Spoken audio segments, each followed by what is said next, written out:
안녕하세요. 남편과 이혼한 30대 여성입니다. 저와 남편은 오랜 시간을 친구로 지내다 연인으로 발전한 사이입니다. 친구로 지낸 시간이 길어서인지 사귀는 동안 서로 큰 다툼 없이 연애를 했어요. 그러다 본격적으로 남녀 사이로 서로를 대한 건 2년 정도이고 이후로 양쪽 집안 어른들의 축복 아래 부부의 연을 맺게 되었네요. 저의 결혼 생활이 생각지도 못한 방향으로 흘러가기 시작한 건 식을 올리고 얼마 지나지 않아서부터입니다. 상견례 때까지도 전혀 그런 기색이 없으셨던 아버님께서 저희가 신혼여행에서 돌아오고 얼마 지나지 않은 후부터 손주 타령을 하시기 시작하셨거든요. 저와 남편은 원래 한 1년 정도는 신혼을 즐기다 아이를 가지려고 했어요. 하지만 아버님의 오랜 친구분이 사고로 세상을 떠나시면서 뭔가 마음이 바빠지셨던 모양입니다. 그 친구분처럼 당신도 하루아침에 죽기라도 하면 어쩔 거냐고 말도 안 되는 억지를 쓰기 시작하셨지요. 결국 아버님의 성화에 못 이겨 저희는 신혼 없이 바로 아이를 갖기로 했네요. 하지만 6개월이 넘는 시간 동안 아무리 노력을 해도 임신이 되질 않았습니다. 설마 했는데 시부모님께서는 제 몸 어디가 이상해서 그런 거 아니냐는 식으로 몰고 가시더군요.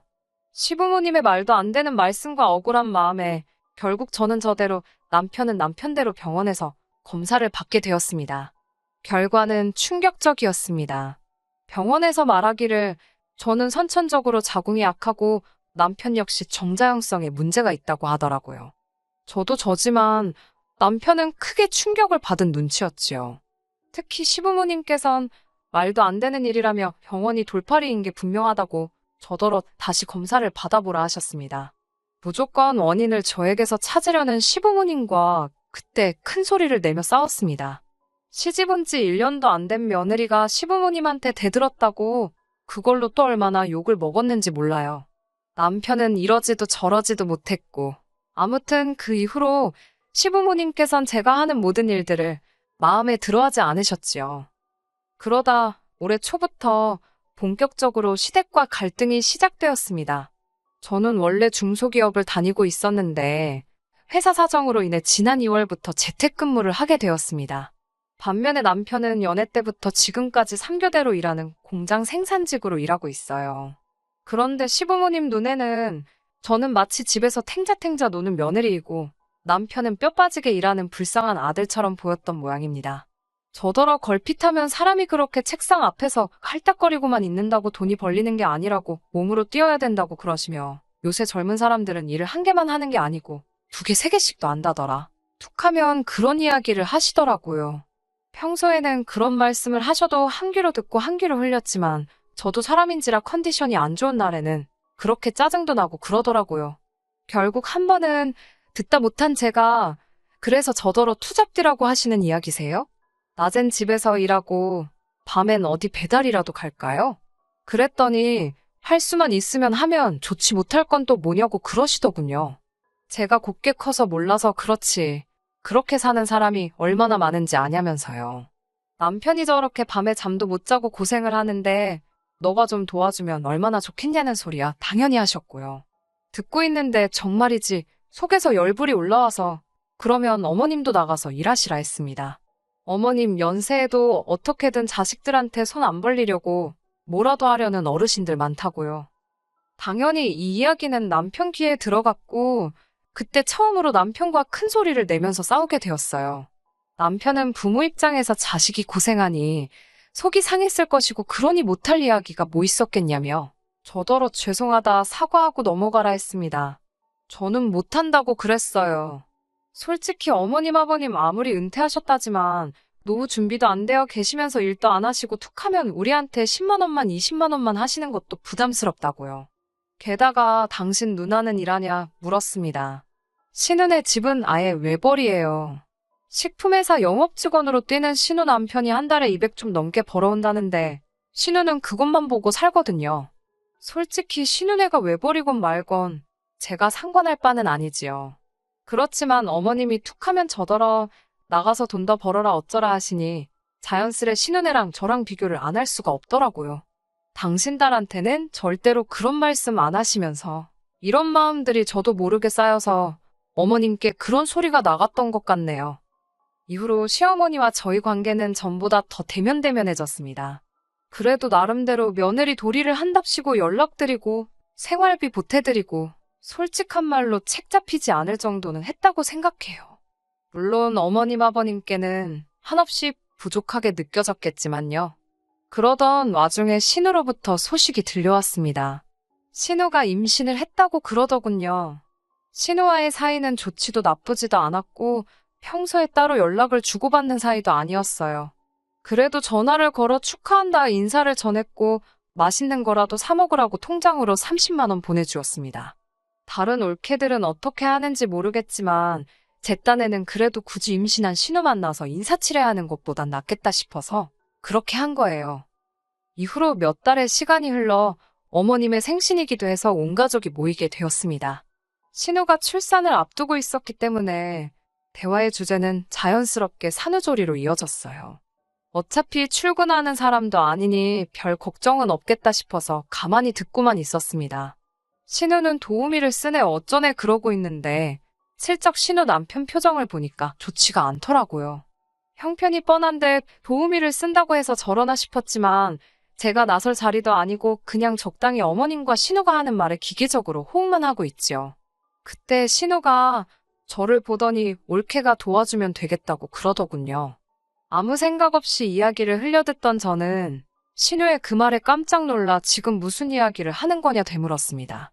그러자 어머님께선 넌 이렇게 중요한 이야기를 하고 있는데 정신머리를 어디다 두고 있는 거냐며 또 한 번 싫은 소리를 하시더라고요. 저는 신우에게 어디 복직을 해야 하는 것도 아닌데 왜 남한테 아이를 맡기려고 하냐고 물었습니다. 그러자 신우는 살도 빼야 하고 라며 말끝을 흐리더니 이거저거 따지지 말고 저더러 그냥 봐달랍니다. 더 어이가 없는 건 그 상황에서 열을 내는 사람이 저밖에 없더라는 거예요. 시부모님이야 그렇다 쳐도 신우 남편하고 저희 남편까지 전부 다 침착하게 조용히 저와 신우의 이야기를 듣고만 있더라니까요. 짜증이 난 제가 형님이 살을 빼던 춤을 추던 제 알바는 아닌 것 같고 굳이 아이를 맡기셔야겠으면 어머님도 계시고 아니면 시댁도 있지 않냐고 따졌습니다. 그러자 어머님께선 손사래를 치시며 남들 놀러 다니느라 바쁜데 당신만 애하고 신랑이 하기 싫답니다. 상황 돌아가는 꼬락서니를 보니 가만히 있어봤자 덤튀기나 쓰지 싶어서 못 들은 걸로 하겠다고 먼저 가겠다고 자리에서 일어났어요. 그렇게 시댁을 뛰쳐나오니 남편도 곧이어 제 뒤를 따라 나왔습니다. 그래도 남편이랍시고 따라 나왔구나 싶어서 다행이다 싶은 순간 저더러 그렇다고 그냥 그렇게 나오면 어쩌냐고 짜증을 내더라고요. 이 인간도 한통속이구나 생각하니까 서글프더라고요. 나더러 그러면 어쩌라고 까라면 까야 되는 거냐고 저도 있는 대로 성질을 부렸어요. 남편은 무조건 싫다고만 하지 말고 이야기를 좀 해보잡니다. 이야기나마나 오는 내내 앵무새처럼 신우 입장도 생각해보라는 남편과 대판 싸웠어요. 오죽하면 택시 기사 아저씨가 두 사람 다 그만 좀 하라고 시끄럽다고 하시고 남편은 또 아저씨가 뭔데 남의 일에 간섭이냐 그래서 싸움 날 뻔하고 1시간도 안 되는 거리를 무슨 정신으로 왔는지 모르겠어요. 이후로 대략 보름 동안 남편하고는 정말 필요한 말만 한두 마디 주고 받았을 뿐 대화를 할 게 없었습니다. 신기하게도 말을 안 하고 사니까 편하더라고요. 그런 와중에 어머님께서 저희 결혼 생활에 아주 기름을 가져다 들이부으셨어요. 덕분이라고 해야 할지 남편하고도 그래서 이혼을 하게 되었고요.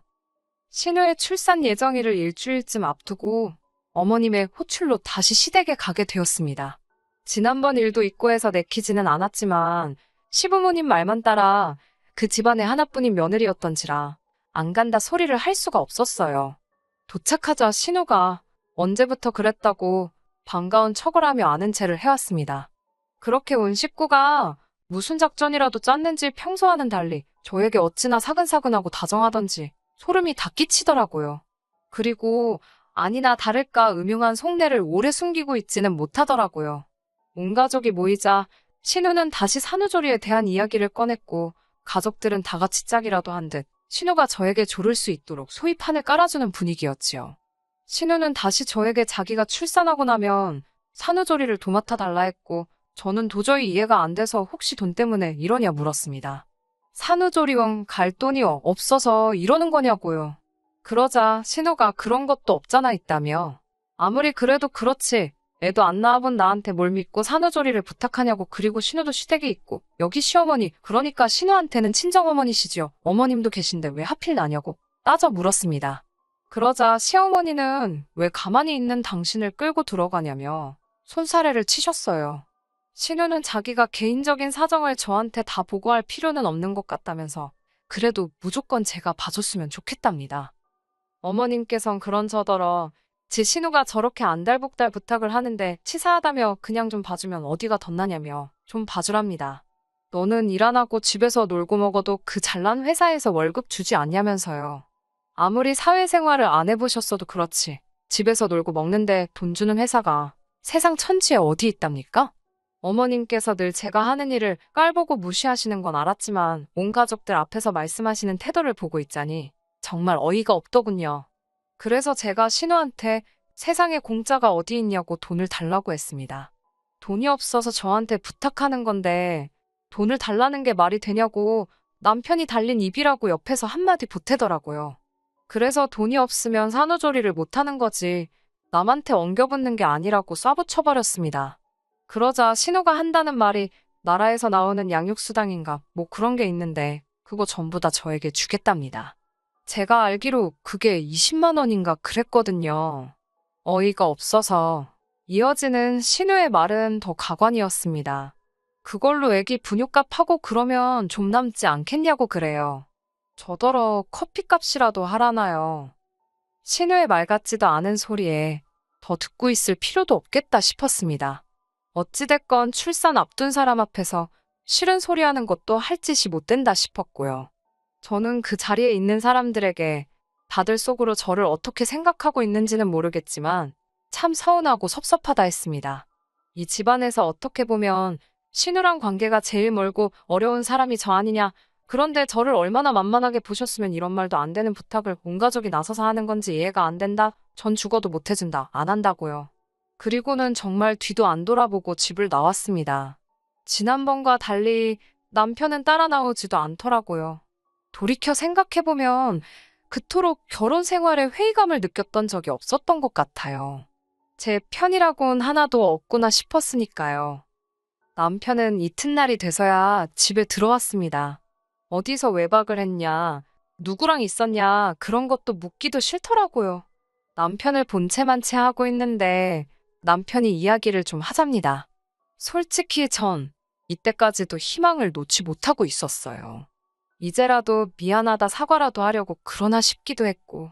하지만 남편의 입에서 나온 말은 상상치도 못했던 충격적인 이야기였습니다. 혹시 장모님은 요새 뭐 하시냐고 묻더라고요. 전 처음에는 상황 파악을 못하고 이 인간이 갑자기 왜 우리 엄마 안부를 묻나 싶었습니다. 저희 어머니는 지난해 교직에서 은퇴하시고 봉사활동으로 공부방에서 아이들 공부를 봐주고 계셨거든요. 남편은 그 이야기를 듣더니 그럼 장모님한테 이야기를 하면 되겠다는 겁니다. 무슨 소리냐고. 뭘 우리 엄마한테 이야기하겠다는 거냐니까. 어차피 좋은 마음으로 생판남의 집 애들 공부도 봐주시는 분이니 신은의 아이도 잘 봐주지 않으시겠냐고요. 아, 정말이지. 이 소리 들었을 땐 정말 제 입에서 쌍소리가 나갈 뻔했어요. 미쳤냐고. 왜 우리 엄마가 당신 누나 산후조리를 해주냐니까 뻔뻔하게도 저한테 너가 안 된다며 그러는 거예요. 제가 안 되니까 저희 어머니한테 부탁해보겠다고 저더러 신경 쓰지 말랍니다. 자기가 전화해서 여쭤볼 거라고 저는 신경을 하나도 안 써도 된대요. 인간이 미치니까 눈앞에 뵈는 게 없나. 별의별 생각이 다 들었습니다. 제가 말 같지도 않은 소리 하지 말라 했어요. 장모님 알기를 얼마나 우습게 알면 곧따위 사고방식을 가질 수가 있는 거냐고 가만 안 두겠다고 했습니다. 남편이 한다는 말이 반대의 상황이었으면 자기 어머니도 저희 집을 도와주셨을 거라나요? 저는 남편에게 당신 말 한 번 잘했다고 그럼 그 마음씨로 당신 딸 직접 산후조리 해주시면 되는 거 아니냐고 못하러 일을 이렇게 복잡하게 만드냐고 따졌어요.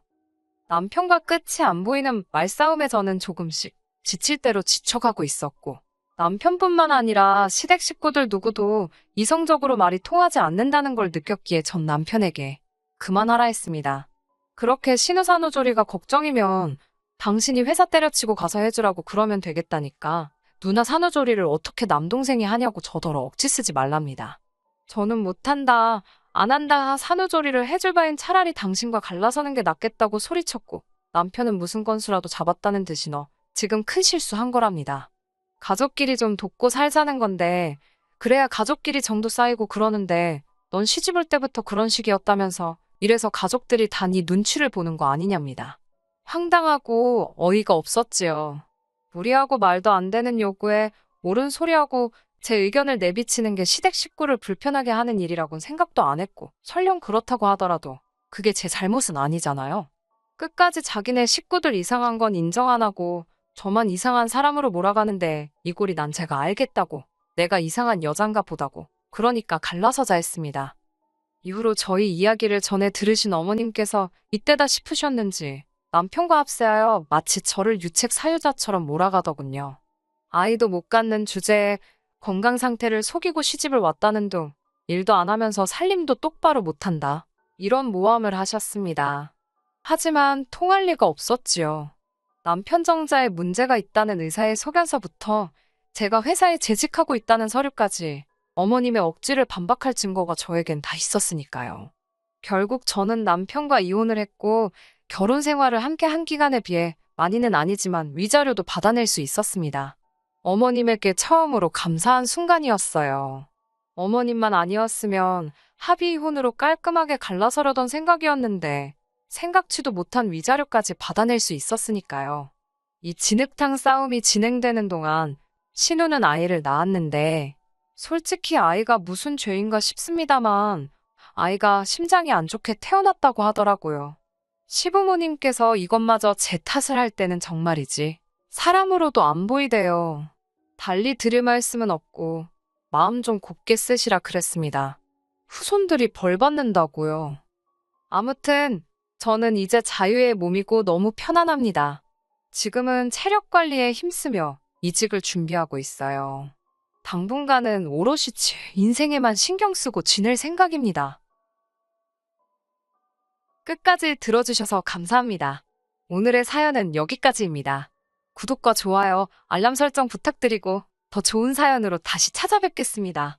감사합니다.